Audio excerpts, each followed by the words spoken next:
After one Mr. Beast, let's talk about another kind of beast, a silent, deadly one.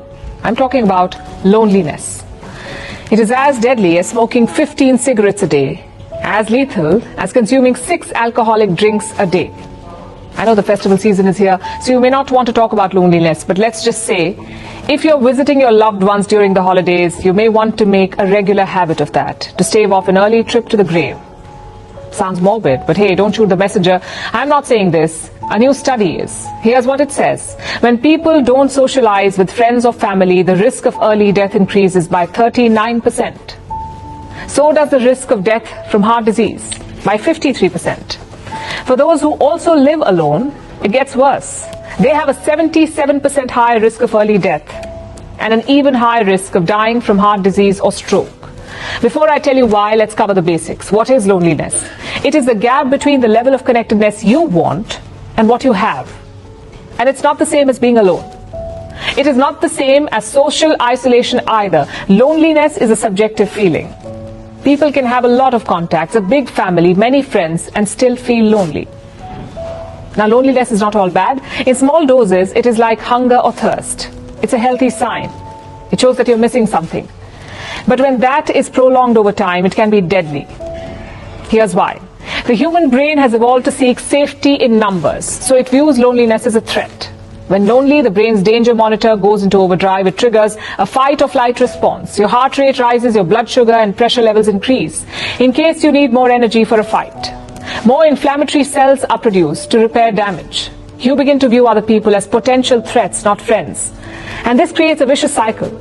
You fear loneliness, which makes you lonelier, leading to strokes and heart disease, even dementia, inflammation, poor immunity, depression, personality disorders, and suicide. And this is not as rare as you may think. 33% of adults are lonely the world over. The highest number is in Brazil, followed by Turkey, India, Saudi Arabia, Italy, and South Africa. In fact, studies say loneliness kills far more people in the West each year than terrorists and murderers. That's an absurd statistic. But loneliness is allowed to loom large simply because of its absurdity. It is a rare and strange malady. We know what it is, we know how to cure it. It also costs relatively little, yet it's difficult to beat.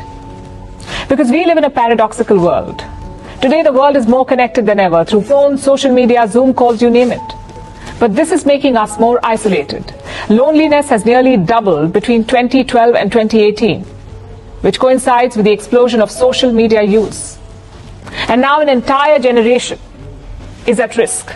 Entire new generations are at risk, in fact. Polls find that young adults are twice as likely as seniors to report loneliness. Because time with screens cannot substitute for time with humans. The steps to tackle loneliness are not grand or high-tech. One of the best strategies is to simply be old school. Eat meals together, hold parties, hang out to eat ice cream or play a sport. Get to know your neighbor. It could be anything you like. Just do it at least once a month with someone else in flesh and blood or over a call. Word of caution. Playing a virtual ping pong of Instagram reels does not count. At this point, loneliness is an epidemic.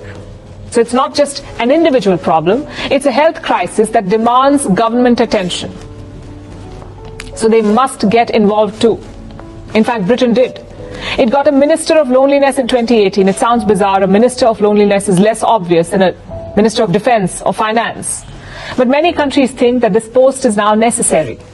Like Japan and Sweden, they too have ministers for loneliness or social affairs. There have been calls in Australia and other countries for this same post too. Some nations have also employed other creative measures. The UK, Sweden, Ireland and Australia have adopted what they call a chatty bench. That's what it's called, a chatty bench, a park bench, where strangers can talk to each other. So the solutions may be different, but my point is quite simple. As a species, humans are not meant to be lonely. We have to form close connections, like our life depends on it, because it does. Philosophers say you die alone. What they don't tell you is that it may happen a lot sooner if you're lonely.